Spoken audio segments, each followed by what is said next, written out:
कुछ ही दिन में शुभम के बारे में कई लोगों में खबर फैल गई। उसको छोटे बड़े केस आने लगे थे और वो हर केस को हैंडल करने और बुरी शक्तियों को डिटेक्ट करके उनको पता लगाकर उन्हें भगाने में मन से काम करता, ताकि एक दिन वो उस रूह को खोज पाए जो उसे नई जिंदगी दे सके। इसी प्रोसेस में उसे एक दोस्त मिला, ललित। उसने शुभम को एक यूट्यूब लाइव स्ट्रीम के बारे में बताया, जो कि किन्हीं भूतिया शक्तियों से परेशान थी। तो अगली ही सुबह ललित के यहाँ उस स्ट्रीमर से मिलने का प्लान बना। जब दोनों ललित के यहाँ पहुंचे तो ललित ने आहना को उनसे मिलवाया। आहना उस एरिया की इंटरनेट सेलिब्रिटी थी। दरअसल वो एक लाइव स्ट्रीमिंग चैनल चलाती है। उसने आते ही पूछा, तांत्रिक बाबा कब तक आएंगे? शुभम बात समझ गया था। उसने तुरंत कहा, कोई बाबा नहीं आने वाले, जिसको तुमने बुलाया है वो मैं ही हूँ। आहना तो ये सुनते ही शुभम से इम्प्रेस हो गई थी। आहना ने कहा, देखो, कोई भी तांत्रिक या बाबा इस काम को करने के लिए तैयार नहीं है। सबने बस आपका ही नाम लिया है, इसलिए मैंने सोचा क्यों ना मैं ललित के थ्रू आपसे बात करूं। और जब शुभम ने ये सुना तो उसे समझ आ गया कि मामला जरा टेढ़ा है और कोई भी अपनी जान जोखिम में नहीं डालना चाहता। और सबको लगता है कि पैसे के लिए मैं तो कोई भी काम करने को तैयार हो ही जाऊंगा, इसीलिए सभी तांत्रिकों और बाबाओं ने इसे मेरे पास धकेल दिया है। शुभम ने कहा, इन शॉर्ट, मुझे ये काम करने के लिए लंबी कीमत चुकानी पड़ सकती है। आहना ने तुरंत कहा, मैं भी कीमत चुकाने को तैयार हूँ। और तुरंत ही मोबाइल निकालकर पैसे ट्रांसफर करना शुरू कर दिया और बोली, मैं तुम्हें 3 लाख रुपए एडवांस दूंगी और बाकी के 3 लाख रुपए काम पूरा होने के बाद। मैं इतने पैसे इसलिए दे रही हूँ ताकि तुम्हें ये काम बोझ न लगे और जल्द से जल्द तुम मुझे इससे मुक्त करवा सको। शुभम ने बिना ज्यादा कुछ सोचे कहा, तो चलिए आपके घर पर चलकर देखते हैं। जैसे ही ये लोग आहना के घर पहुंचे तो आहना ने अपना विला दिखाते हुए कहा, ये मेरा घर है, इसे कभी और दिखाऊंगी, पहले अंदर चलते हैं। शुभम के दिमाग में वो जिस काम के लिए आया था उससे ज्यादा ये चल रहा था कि यहाँ तो किसी बड़े क्रिकेट सेलिब्रिटी के लिए भी इतना बड़ा विला बनवाना बहुत बड़ी बात होगी। पक्का इसने सही समय पर यहाँ की जमीन खरीद ली होगी। उसके बाद तो चाहे विला बनवाए या कुछ और, क्या फर्क पड़ता है। शुभम से रहा नहीं गया तो उसने तुरंत पूछा, कितना पैसा कमा लेती हो? तुम्हारे लिए तो ये भी सस्ता ही होगा। ये सुनते ही आहना अपनी हंसी नहीं रोक पाई। उसने कहा, अगर मैं मिलियंस डॉलर्स भी कमाऊं ना तो भी ये विला नहीं खरीद पाती। ये तो कुछ दिन का गिफ्ट है मेरे लिए। उसके बाद आहना ने उसे बताया कि कैसे वो इस लाइव स्ट्रीमिंग जैसी चीजों से इंट्रोड्यूस हुई, फिर इस प्लेटफॉर्म की तरफ आई और इसे अपना प्रोफेशन चुना। अधिकांश लोगों की तरह आहना जो गांव में पढ़ाई करती थी, लेकिन वो जीवन भर गांव में रहने को तैयार नहीं थी। इसीलिए उसने एक बड़े शहर में जाने का फैसला किया और यहाँ आते ही वो अपनी शक्ल, सूरत, फिगर और थोड़े टैलेंट की मदद से वो जल्दी इंटरनेट पर पॉपुलर हो गई। अभी कुछ 1 महीने पहले ही उसकी एक मुंह बोली बड़ी बहन ने उसे रहने के लिए ऐसा विला दिया था। उसने बताया कि हर बार जब मैं लाइव जाती हूँ तो मेरी वही बहन जिस लेवल की डोनेशन करती है उसकी तुलना आम लोगों से नहीं की जा सकती। इसीलिए जब आहना को उन्होंने ये गिफ्ट किया तो ज्यादा कुछ सोचे बिना आहना ने एक्सेप्ट भी कर लिया। हालांकि उस मुंह बोली बहन से उसे एक दिन मिलने की भी उम्मीद है। आहना ने कहा, इतने टाइम के बाद भी मुझे गिफ्ट्स और डोनेशन देने के अलावा उन्होंने एक बार भी मुझसे मिलने की बात तक नहीं की है। और मेरे पास उनका एड्रेस वगैरह कुछ है नहीं कि मैं ही चली जाऊं उनसे मिलने। वैसे मैं भी क्या सुनाने लग गई। छोड़ो ये सब, जिस काम के लिए आए हैं वो करते हैं। वो एक रूम में पहुंचे।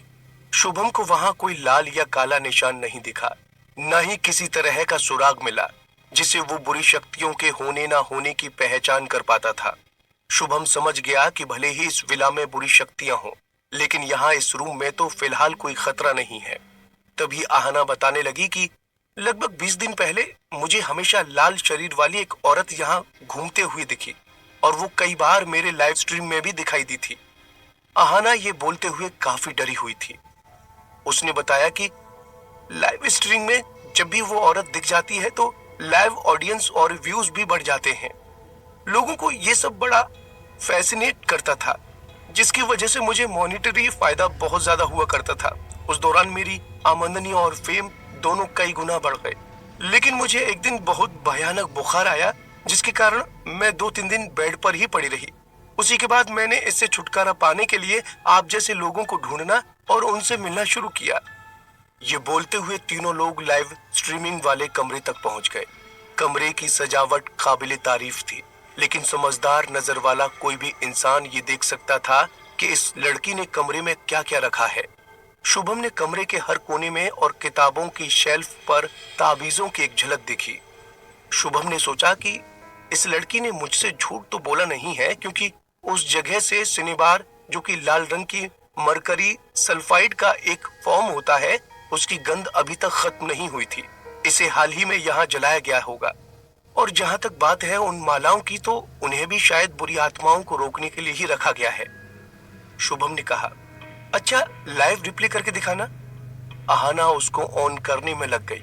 शुभम के मन में यही बात चल रही थी कि जब से मैं रूम में आया हूँ, तब से लेकर अब तक मैंने तो इस रूम में किसी भी तरह की अजीब सी शक्तियों को नोटिस नहीं किया। न ही वो लाल आकृति जिसकी आहाना बात कर रही है, वो तो दिखी ही नहीं।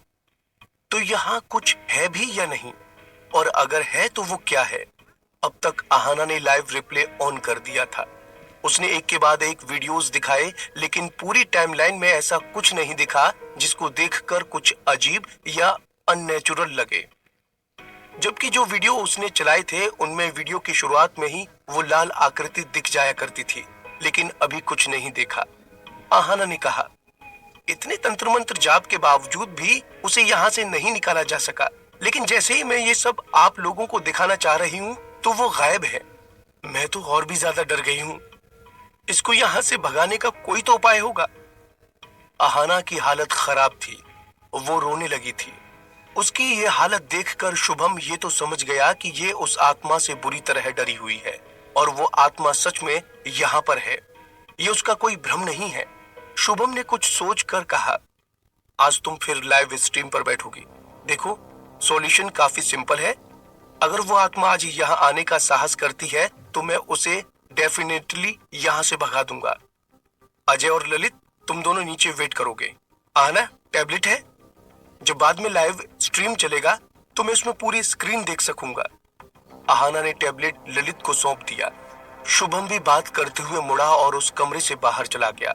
अब लाइव स्ट्रीम के लिए अभी भी आधा घंटा बाकी है, और अब आहाना शायद अपने बेडरूम में तैयारी कर रही थी। इस कम समय को ध्यान में रखते हुए शुभम ने उस 10 स्क्वायर मीटर में ऐसी चीजों को ध्यान से खोजना शुरू किया जो यहाँ से एक्चुअली बिलोंग नहीं करती हैं, पर है यहीं पर। लाइव रूम वैसे भी इतना बड़ा नहीं है कि ज्यादा वक्त लगता। उसे एक नजर में देखा जा सकता था। शुभम ने देखा कि इस रूम के हर कोने में देवीय शक्तियों और तंत्र मंत्र से जुड़ी हुई मालाएं, ताबीज और भी बहुत कुछ पड़े हुए थे। ऐसा लग रहा था कि जैसे जो कुछ भी मिला वो उठाकर यहाँ ले आई है, और अगर इस सब के बावजूद वो रूह यहाँ बार बार आने का साहस कर रही है तो खुद ये कमरा साला किसी नर्क से कम नहीं है। ये कमरा खुद उसे बुलावा दे रहा है। टाइम बीतता गया और शुभम को तब तक कुछ भी रियलाइज नहीं हुआ, जब तक कि ललित के हाथों में रखा टैबलेट लाइव फीड से बाहर नहीं आ गया। भाई ये देखो, ललित ने टैबलेट स्क्रीन की तरफ देखने का इशारा किया। शुभम ने देखा कि लाइव ब्रॉडकास्टिंग रूम में आहाना पूरी तरीके से तैयार होकर आ चुकी है। स्क्रीन पर जो कुछ दिख रहा था वो लाइव ब्रॉडकास्टिंग रूम से जरा भी अलग नहीं था। सब कुछ ठीक लग ही रहा था कि फिर शुभम ने याद किया कि आहाना तो अभी लिविंग रूम में थी, तो इसका मतलब ये कि ब्रॉडकास्टिंग लाइव नहीं हो सकता। तो फिर ये कौन है? स्क्रीन पर अब भी लाइव ब्रॉडकास्टिंग लिखा हुआ आ रहा था। कंप्यूटर अपने आप ऑटोमेटिकली चल रहा था। अब तक शुभम को इतना तो समझ आ गया था कि ये जो कोई भी है ये पूरे के पूरे रूम को अपने कंट्रोल में कर सकता है। उसने तुरंत ललित और अजय से कहा, हमें लिविंग रूम में चलना होगा। वो लिविंग रूम पहुंचे तो उसका दरवाजा बंद था और उसके अंदर से आ रही आवाज ने उनको और परेशान कर दिया। शुभम ने तुरंत अजय की तरफ देखा और अजय ने उसकी बात समझते हुए दरवाजे पर एक जोर से झटका दिया और दरवाजा टूट गया। वो लोग अंदर पहुंचे तो उन्होंने देखा कि आहाना बेहद डरी हुई सीलिंग की तरफ देखे जा रही है। डर शुभम को भी लगा, लेकिन फिर उसने अजय और ललित से कहा, इसके हाथ पैर पकड़ो। उन्होंने उसके हाथ पैर पकड़ने की कोशिश की तो वो इतनी जोर से चिल्लाई कि अजय और ललित की हिम्मत ही नहीं हुई। शुभम ने उसकी तरफ गुस्से से देखा। तब उन दोनों ने हिम्मत करके उसकी तरफ फिर से आगे बढ़ना चाहा, लेकिन उसके हाथ पैर इतनी तेजी से चल रहे थे कि उसे काबू में लाना लगभग नामुमकिन था। किसी तरह उन्होंने उसके हाथ पैर पकड़े तो सही, पर वो लगातार चिल्लाए जा रही थी। ललित ने डरी हुई आवाज में कहा, भाई जल्दी कुछ करो, वरना इसे तो क्या हम खुद को भी नहीं बचा पाएंगे। शुभम ने तुरंत स्वास्तिक निकाला और आहाना को जिस भूतिया शक्ति ने अपने काबू में कर रखा था उसकी तरफ स्वास्तिक दिखाया। उसको देखते ही वो और काबू से बाहर होने लगी। वो और जोर जोर से अपने हाथ पैर चलाने लगी। वो अजय और ललित के कंट्रोल से बाहर जा रही थी। अजय ने अपनी पूरी ताकत लगा रखी थी। शुभम ने अजय को इतना थका हुआ पहले कभी नहीं पाया था। शुभम तुरंत आहना के सर के पास गया और उसके माथे पर उस स्वास्तिक को रखने की कोशिश करने लगा, लेकिन आत्मा का प्रकोप इतना था कि स्वास्तिक जमीन पर जा गिरा। और इस वक्त ललित को उसने इतनी जोर से झटका था कि वो भी जमीन पर जा गिरा। अब अजय का उसे अकेले कंट्रोल कर पाना नामुमकिन था, लेकिन उसने जैसे ही अजय को झटका कि तब तक शुभम ने वो स्वास्तिक उसके माथे पर रख दिया। लगभग 4-5 सेकंड के बाद उसके मुंह से खून निकलना शुरू हुआ और खून गिरना जब बंद हुआ तो आहना बेहोश हो गई। शुभम के लिए बहुत नया था। शुभम को डरा देख अजय और ललित और भी डर गए थे। शुभम ने उनकी तरफ देखते हुए कहा, कोई बात नहीं, हम इसे कंट्रोल कर लेंगे, बस हमें सतर्क रहना होगा। तभी उन्होंने देखा कि ये सब कुछ लाइव चल रहा था। उन्होंने सोचा कि जाकर स्क्रीन को बंद करना चाहिए कि तभी शुभम को पहली बार वो लाल आकृति वाली रूह एक पल के लिए दिखाई दी। शुभम तुरंत भागता हुआ लाइव ब्रॉडकास्टिंग रूम के पास पहुंचा तो उसने एहसास किया कि अंदर किसी के होने की हलचल थी और अंदर से आहना की आवाज आ रही थी। पर आहना तो लिविंग रूम में थी, तो ये आहना हो नहीं सकती और दूसरा कोई इस रूम में आएगा नहीं। तो आखिर अंदर है कौन? इस सवाल का जवाब अभी शुभम के पास नहीं था, लेकिन अगर इस पहेली को सुलझाना है तो सुनते रहिए पॉकेट एफएम।